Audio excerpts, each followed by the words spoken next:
Hi friends, good morning. How are you? I am very fine here. I think you will be very fit and fine there. Friends, today we are going to learn our second unit, read one, AutoFab technology.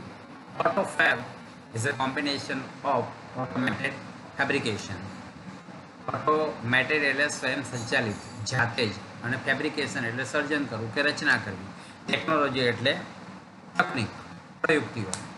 તો સ્વયં જાતે જ કોઈ વસ્તુનું સર્જન કરવાની technique કે પ્રયુક્તિ એવો આ પાઠનો મતલબ થાય છે. મિત્રો, આપણી માનવજાતની એક ખાસિયત છે કે આપણી પાસે જે હોય છે એનાથી આપણને બિલકુલ સંતોષ હોતો નથી, પરંતુ જે આપણી પાસે નથી હોતી એવી વસ્તુ મેળવવાનો આપણને સતત ઈચ્છા અંદર રહ્યા કરે છે કે મારી પાસે આ વસ્તુ હોય તો કેટલું સારું છે. આ પાઠનો મૂળ હેતુ એ છે કે એમ કહેવાય કે જૂની પુરાણી વસ્તુમાંથી નવી વસ્તુનું સર્જન કરવું. દાખલા તરીકે આપણે એમ કહેવાય કે નવી કાર લેવી છે, તો એ નવી કાર લેવાની જગ્યાએ જે જૂની કાર છે એના કેટલાક સાધનો એમ કહેવાય કે નકામા છે એને બદલી નાખીને નવા જે જરૂરિયાતવાળા સાધનો એમાં ઉમેરી એ કારને ફરી વખત વોશ કરાવીને કલર કરાવીને એ કારનો આપણે ફરીવાર ઉપયોગ કરી શકીએ છીએ, જેને રિસાયકલ બિન પણ કહેવામાં આવે છે. બરાબર? તો આ થઈ ઓટોફેબ ટેકનોલોજી. દોસ્તો, આ પાર્ટના અંદર એમ કહેવાય કે ઓટોફેબથી એવું થશે કે ગ્રાહક પણ આના અંદર સહભાગીદાર બની શકશે. માનો કે હું પોતે ગ્રાહક છું, મારે કાર જોઈએ છે, પણ મારી પાસે જે જૂની કાર છે એના અંદર કેટલાક સાધનો મેં બદલી નાખે નવી કાર, તો આમાં ગ્રાહક પણ સર્જક બની શકે, જાતે એ પણ એના અંદર પોતાનું યોગદાન આપી શકે છે. એના અંદર એની ગુણવત્તા પણ સારી મળે છે, ટકાઉપણું પણ વધી જાય છે. આ પાઠ એને લગતો છે. તો દોસ્તો, આપણે આવા એક પાઠની ચર્ચા કરવા જઈ રહ્યા છે. અને આ જે પાઠ છે એ પાઠના અંદર એમ કહેવાય કે આ પાઠનો હેતુ એ છે કે એનાથી આપણે એમ કહેવાય ઘણા બધા ફાયદા થાય છે. પહેલો ફાયદો એ થાય કે ઉત્પાદિત વસ્તુઓ છે એની ગુણવત્તા વધે, એનું ટકાઉપણું વધે છે. બીજો ફાયદો છે કે વપરાયેલી કે ફેંકી દેવાયેલી કોઈ ચીજ વસ્તુ હોય એનો ફરી વખત તમે ઉપયોગ કરી શકો છો. ત્રીજું છે કે કોઈ પણ વ્યક્તિ નવરો બેસી રહેતો નથી. બરાબર? એમાં એમ કહેવાય કે કુશળ, જેની પાસે નિષ્ણાંતપણું છે, જેની પાસે કોઈ સ્કિલ છે, આવડત છે, એ આવડતનો ઉપયોગ કરીને કોઈ નવી વસ્તુનું સર્જન કરી શકે છે. બરાબર? જેનાથી ગામડામાં રહેતો છેવાડાનો જે વ્યક્તિ છે એને પણ પોતાની રોજગારીનું સાધન મળી જાય છે. અને ચોથો છે કે નવી વૈદ્યકીય સારવારો પણ પ્રાપ્ત થાય છે. તો આવો સરસ મજાનો પાઠ છે. ચાલો આપણે એ પાઠથી રૂબરૂ મુલાકાત લઈએ, શબ્દે શબ્દનું આપણે ભાષાંતર મેળવીએ. બરાબર?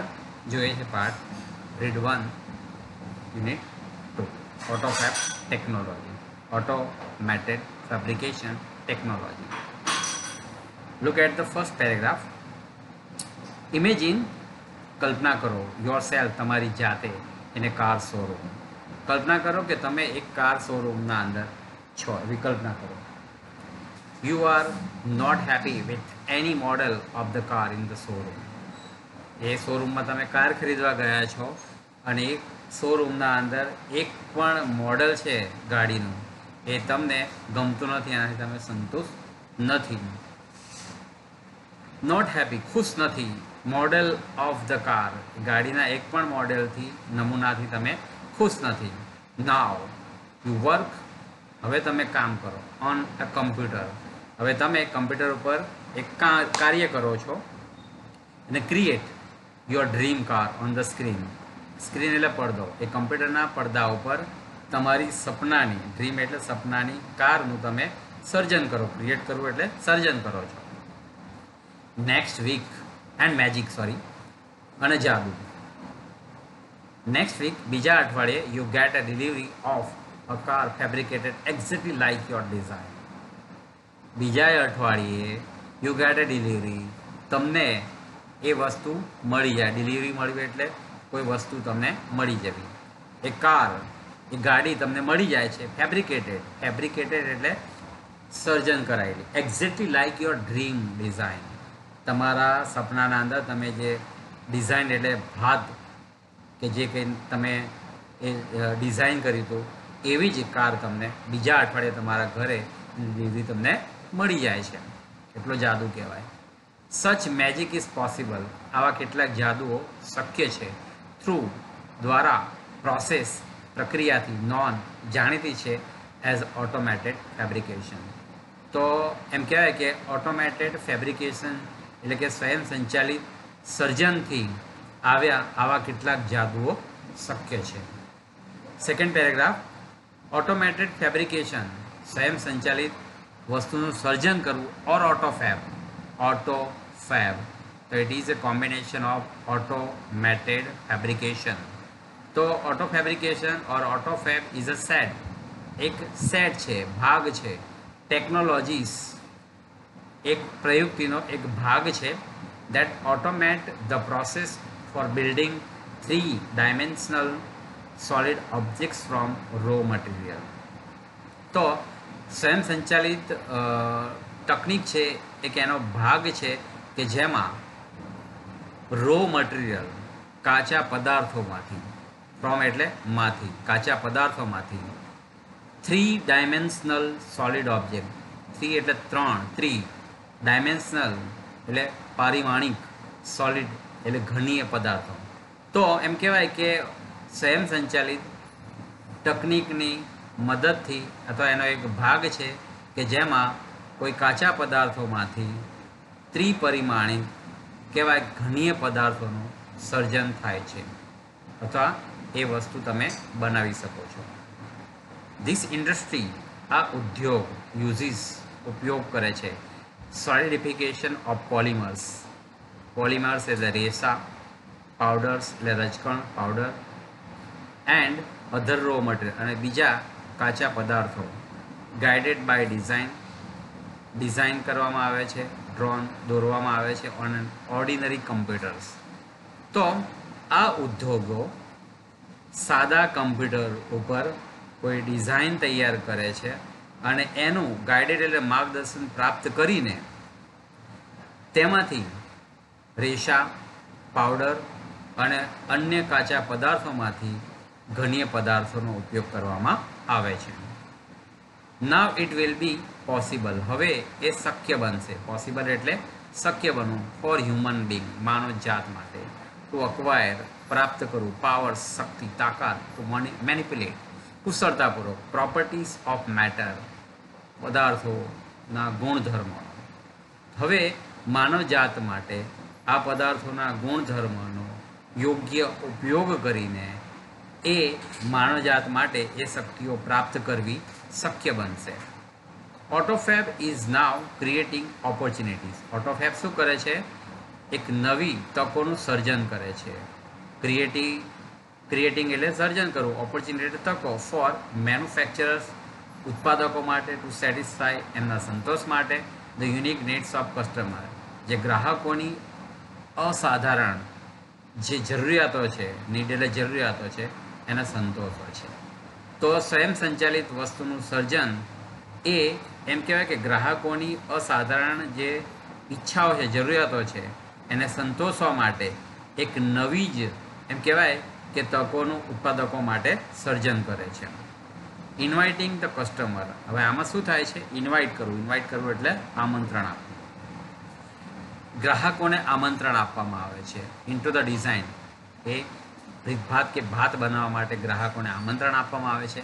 ડેવલપમેન્ટ, એનો વિકાસ થાય, and production process will lead, અને આ ઉત્પાદનની જે પ્રક્રિયા છે વિલ લીડ, એ આગળ લઈ જવામાં આવશે અનએક્સપેક્ટેડ ન્યૂ પ્રોડક્ટ, જેનાથી અનઅપેક્ષિત નવી વસ્તુનું સર્જન કરી શકાય છે. તો આમાં શું થાય છે?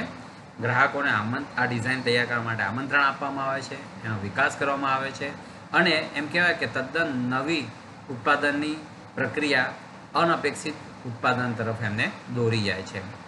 ઇન ઓટોફેબ, સ્વયં સંચાલિત પદ્ધતિના અંદર કસ્ટમર ઇઝ, ગ્રાહક છે એ પોતે શું થઈ જશે? કો કન્સ્ટ્રક્ટર, કો એટલે સહ અને કન્સ્ટ્રક્ટર એટલે સર્જક. ગ્રાહક પોતે સહસર્જક બની જશે, એક ભાગીદાર બની જશે. નાવ, એનાથી શું થશે?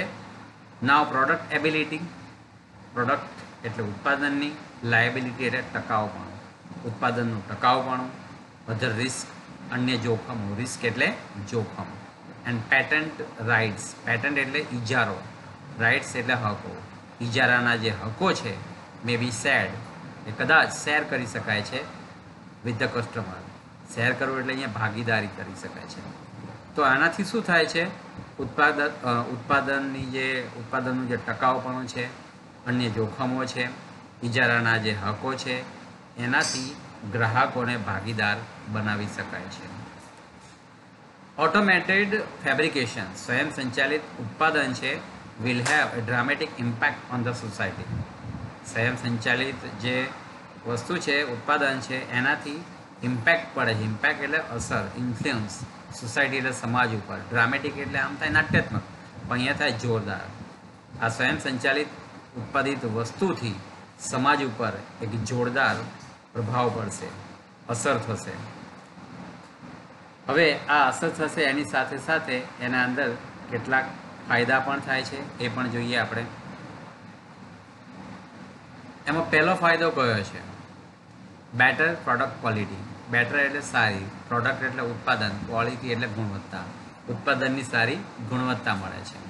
તો automated methods of inspection and assembly. તો ઝીણવટભરી, જે સૂક્ષ્મ બારીકાઈથી ઝીણવટભરી તપાસ છે, એસેમ્બલી અને જે વસ્તુ, જે સાધનો તમે ભેગા કર્યા છે, આ પદ્ધતિથી જે બારીકાઈથી એનું સૂક્ષ્મ નિરીક્ષણ કરી શકાય છે, યોગ્ય વસ્તુઓ ભેગી કરી શકાય છે, અને વિલ ઇમ્પ્રૂવ, અને એમાં સુધારો આવશે. શેમાં? ક્વોલિટી, એ ઉત્પાદનની ગુણવત્તા પર, ડ્યુરેબિલિટી ઓફ પ્રોડક્ટ. તો એનાથી શું થશે? તો એકદમ આ પદ્ધતિથી, સ્વયં સંચાલિત પદ્ધતિથી, આ પદ્ધતિથી ઝીણવટભરી, એમ કહેવાય કે બારીકાઈથી એનું નિરીક્ષણ કરવામાં આવશે, યોગ્ય વસ્તુઓ ભેગી કરવામાં આવશે, અને ઉત્પાદિત વસ્તુઓ છે એની ગુણવત્તામાં અને એના ટકાઉપણામાં એકદમ ઇમ્પ્રુવમેન્ટ થશે. ઇમ્પ્રૂવ થવું એટલે સુધારો આવશે. વન ઇફેક્ટ, એક અસર એ આવશે ઇઝ ધેટ કે કાર્સ, ગાડીઓ, ટેલિવિઝનો, રેફ્રિજરેટર, ફ્રીજ વગેરે will last much longer than earlier models. એટલે પહેલાંના મોડલો કરતાં હવેના અદ્યતન મોડલો છે, ગાડી છે, ટેલિવિઝન છે, ફ્રીજ છે, એનું ટકાઉપણું વધી જશે, લાંબા ગાળા સુધી ટકી રહેશે, એને બદલવાની જરૂરિયાત પડશે નહીં. ધેરફોર, તેથી there will be decline in needs of for replacement. Replacement એટલે બદલવાની, નીડ એટલે જરૂરિયાત, ડિક્લાઇન એટલે ઇનકાર કરી શકાય. તેનાથી આ જે વસ્તુઓ છે લાંબા ગાળા સુધી બદલવાની જરૂરિયાત રહેશે નહીં. પહેલો ફાયદો. બીજો ફાયદો, મોર રિસાયકલિંગ. રિસાયકલિંગ એટલે શું? એટલે એમ કહેવાય કે એકને એક વસ્તુ, એકને એક ચક્ર જે છે ફર્યા કરવું. સાયકલ, એનું વ્હીલ જેમ ફર્યા કરે એમ કોઈ પણ વસ્તુ છે એનો ઉપયોગ વારંવાર થયા કરવો. તો મોર રિસાયકલિંગ. તો instead of buying the latest model of A car, latest એટલે અદ્યતન, જે ગાડીનું મોડલ ખરીદવું છે એની જગ્યાએ, એની બદલે, ઓર અથવા તો થ્રોઈંગ, ફેંકી દેવું, અવે એટલે બહાર, એન ઓલ્ડ ટોસ્ટર, જૂનું ટોસ્ટ શેકવાનું મશીન ફેંકી દેવાની જગ્યાએ અથવા નવી કાર ખરીદવાની જગ્યાએ, the customers will return there older models. ગ્રાહકો એના જૂના જે બગડી ગયેલી કાર છે કે ટોસ્ટરનું મશીન જે બગડી ગયું છે, જૂનું થઈ ગયું છે, એ ફેંકી દેવાની જગ્યાએ ગ્રાહકો એને પાછા આપશે. ઓલ્ડર મોડેલ એટલે જૂના મોડેલો પાછા આપશે. And get back new models, અને નવા મોડેલો મેળવશે. ફેબ્રિકેટેડ, સર્જન કરાયેલા ફ્રોમ ધ ઓલ્ડ સ્ટોક. એ જ જૂની ગાડી, એ જ જૂનું ટોસ્ટરનું મશીન છે, એના ઓલ્ડ સ્ટોક સાધનોમાંથી એ તૈયાર કરેલું નવી ગાડી કે નવું ટોસ્ટરનું મશીન પ્રાપ્ત કરશે. ધેર વિલ બી રિસાયકલિંગ, અને તેનાથી એ ચક્ર ફરીવાર ચાલ્યા કરશે. Of material in new way, નવી રીતે આ જે પદાર્થો છે એ ફરીવાર ચાલ્યા કરશે. This will be a great compensation to environment, અને આ એન્વાયરમેન્ટ એટલે પર્યાવરણ, કોમ્પેન્સેશન એટલે વળતર, ગ્રેટ એટલે મહાન. અહીંયા આપણે એવું લેવાનું કે અને આ જે વસ્તુ છે એ પર્યાવરણ માટે બહુ મોટું વળતર હશે, બહુ મોટો બેનિફિટ હશે, ફાયદો હશે. બરાબર? જો કોઈ વસ્તુ તમે ફેંકી દો તો એ વસ્તુ ત્યાં હજારો વર્ષો સુધી ત્યાં પડી રહે, એમાં એમ કહેવાય કે એ વસ્તુ પડી રહે એટલે ત્યાં આગળ એકને એક જગ્યાએ ઘણા રોગો પણ થવાની શક્યતા, એના અંદર મચ્છરો બેસે, એના ઈંડા મૂકે અને લાંબા ગાળે એ જગ્યા પણ બગડી જાય. તો આવા બધા નુકસાનનો ત્યાં આગળ આપણને મોટી ભય રહેતો હોય છે.